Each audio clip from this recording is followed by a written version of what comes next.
as we go through life, you know, one of the things that they say is that you should learn from your mistakes, which I totally agree with. But what's even better is if you can learn from other people's mistakes. And so you don't have to go through that pain that the mistakes are. Sometimes in life we have to go through some of that pain to be able to learn, but we can a lot of times learn from others' mistakes. So I want to share with you 3 mistakes that I made when I first started out going through my health journey. And all of us are kind of always on a healing journey on some levels.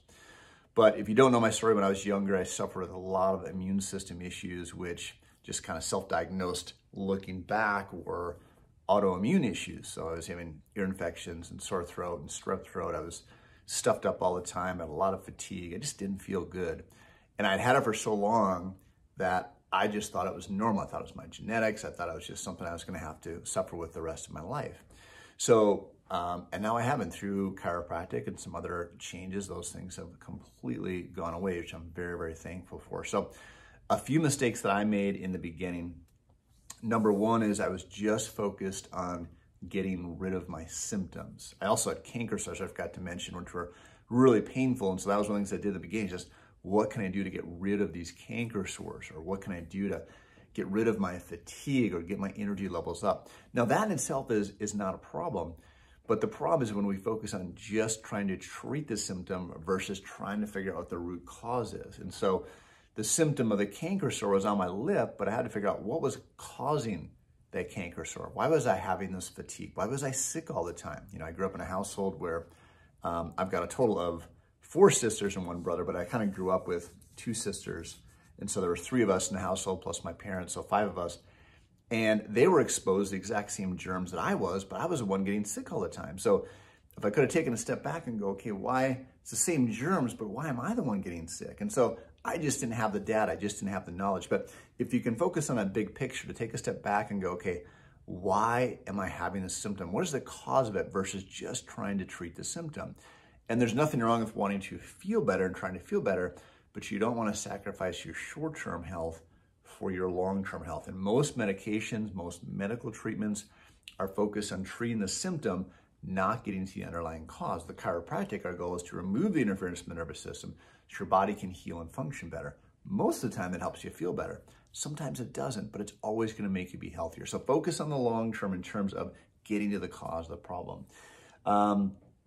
The second thing was delegating my authority. And this is a challenging one because we're not doctors, most of us. We're not raised with proper knowledge on how the body heals and functions. Maybe we're taught some basic anatomy and physiology in school, but it's pretty basic, and it's based a lot of times, again, filtered through that medical regime of, again, treating symptoms, treating diseases, rather than getting to the cause of the problem.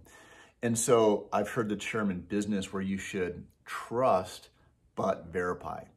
So if somebody refers you to a business, hey, these people are really, really good and they do great work, great. Trust your friend's referral, but also verify. Okay, do you have the things that I need? I'm going to hire you to work on my house. Do you have a contractor's license? Do you have insurance, etc.? You still want to verify. So it's the same thing with healthcare. So if you read something in a magazine or hear something on the news, it doesn't mean it's not accurate, but you have to wonder about the source. Do they have other agendas, right? Or if, one of the things that happens that's kind of bugged me for years is that people are told that the reason that you have depression or anxiety or ADHD is because you have a brain chemistry problem. Now that's a theory that may or may not be true, but it's never been verified. So some questions you want to ask, and trust but verify. It's okay, doctor, you're telling me that I've got depression because I've got a brain chemistry issue. Which chemicals are off? And how do you know that they're off? Because there is no testing. So how do they know that your chemistry is off? And that's what's causing your depression or anxiety. And then also, okay, if you're recommending this medication, how does this medication fix my brain chemistry? And how is it going to impact? And what are the side effects? So just you want to ask some questions. And again, you always want to look at what's causing the problem. Now, again, if you're in an emergency or crisis situation, when you're bleeding to death, if you've had a heart attack, again, that's different. I understand that, of course. But those are some things to think about. And then the last thing, the big mistake I made was focusing on the short term. If I tried a treatment or something that didn't work in a very short amount of time, I would get frustrated and would quit that thing. And sometimes it just takes time, right? You might have a goal, let's say releasing weight, and you're exercising, you're eating right, but your body's been toxic for so long, it's going to take a month or two before your body starts to release that weight. So as long as you're doing activities that are going to improve your health, keep doing those things, but be focused on the long term. Okay, what do I want my health to look like in 10 years, 15 years, 20 years versus just the next week or two? And it's okay to look for short-term relief, but also focus on the big picture, the long term. So those are the 3 mistakes that I made. I hope those are helpful to you. And if you have questions on these, please let me know. I'd be happy to share with you in more detail some of the things I did that worked and didn't work.